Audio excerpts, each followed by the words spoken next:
No. Ash Wednesday falls this coming Wednesday, March 5th. Easter Sunday is celebrated on April 20th.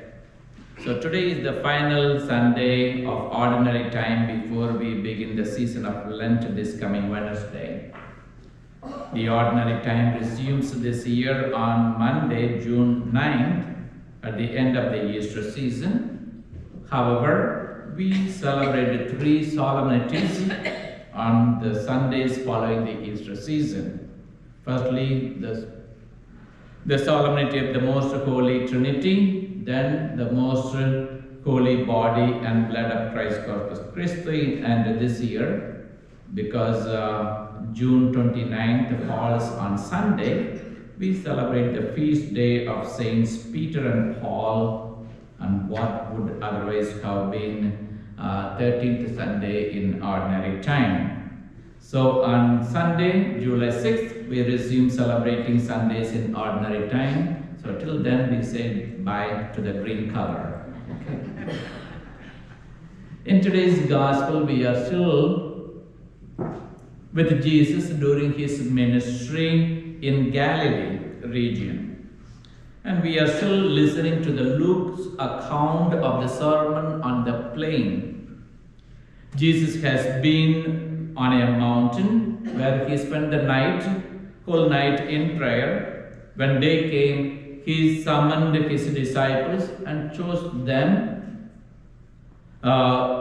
12 of them whom we call the apostles. Jesus and his disciples then came down from the mountain and stopped at a level piece of ground.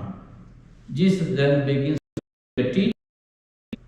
Since in Luke's Gospel we are on a level piece of ground, this episode is known or referred to as the Sermon on the Plain.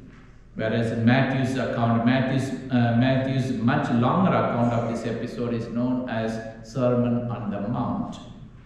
Matthew's mountain is a theological rather than geographical location.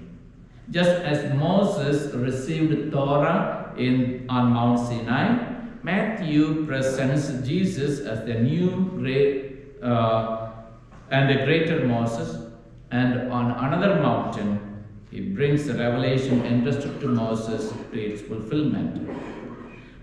Luke's Sermon on the Plain is 30 verses in length. Matthew's Gospel devotes 3 chapters or 109 verses to the Sermon on the Mount. So, having given this background, we come to today's Gospel again towards the end of the Sermon on the Plain. In today's Luke's Gospel, Jesus presents us with this image. Can a blind person guide a blind person? Will they not both fall into a pit? Jesus' image offers us 2 blind people, one leading the other. How should we understand it? Let's ask some questions. If the person who is being led is blind, does he realize that the person leading him is also blind? If the blind person leading really wants to lead, is he inclined to share the fact of his blindness with the one he leads? In Jesus' image, there is blindness all around. And it seems that both characters are unaware of the danger they are in, unaware that they are likely to fall into a pit. The key to the image is this: we are blind persons, sometimes leading, sometimes being led. This parable tells us that none of us have complete sight. All of us in some sense are blind. It is only by claiming the blindness around us that we can move forward. It is only when we realize that everyone is blind that we will work together to help each other, lest we fall into a pit. For example, parents are charged to lead their children to maturity. But parents are blind. They do not see everything about the world or even everything about their children. Yet they are asked to lead. Children should admit their own blindness. They know what they want. They know their friends. But they don't know everything the parents know. And even though the parents do not know everything, it is in the moment when parents and children claim their mutual blindness that progress occurs. Two blind people, one helping the other. So we are all blind in some sense, and we all know our limitations. Sometimes we forget to realize our own limitations and try to lead other people. Very often we become unaware of our own blindness. That is why Jesus says, how can you say to your brother, let me remove the splinter in your eye, when you do not even notice the wooden beam in your own eye?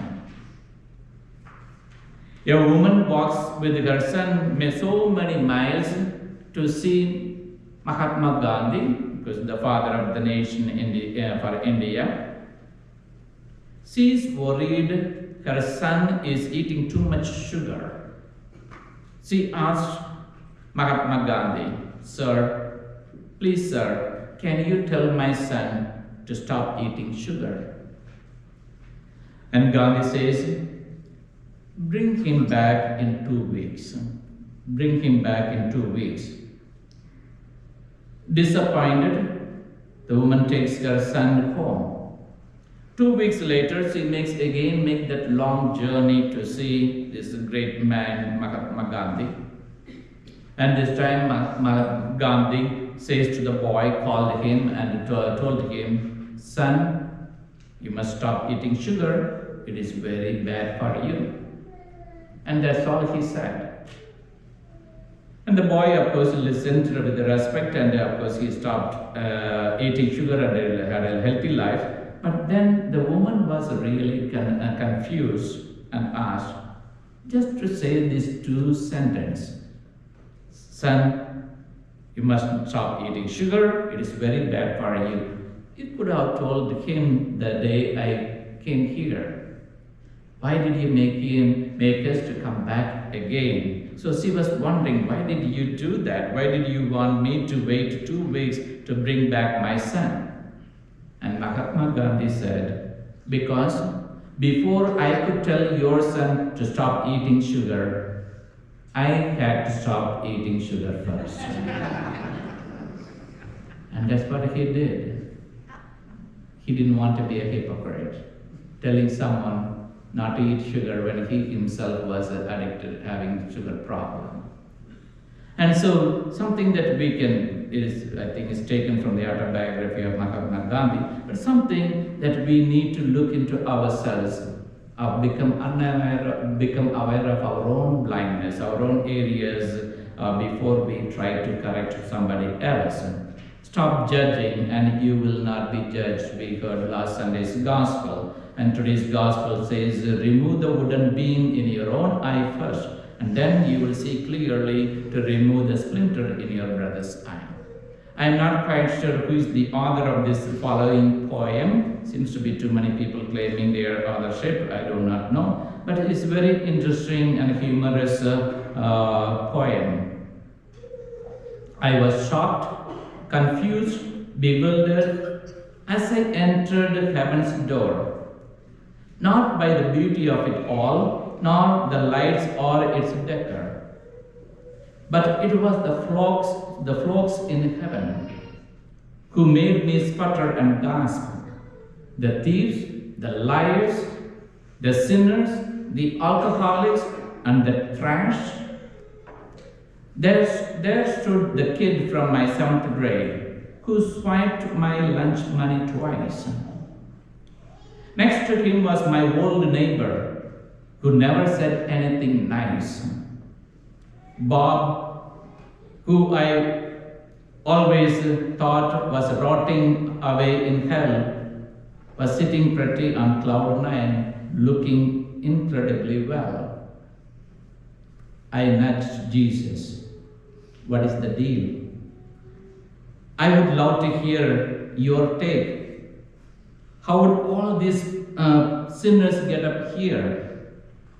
God must have made a mistake. And why is everyone so quiet, so sober? Give me a clue. Hush, child, he said. They are all in shock. No one thought they would be seeing you here.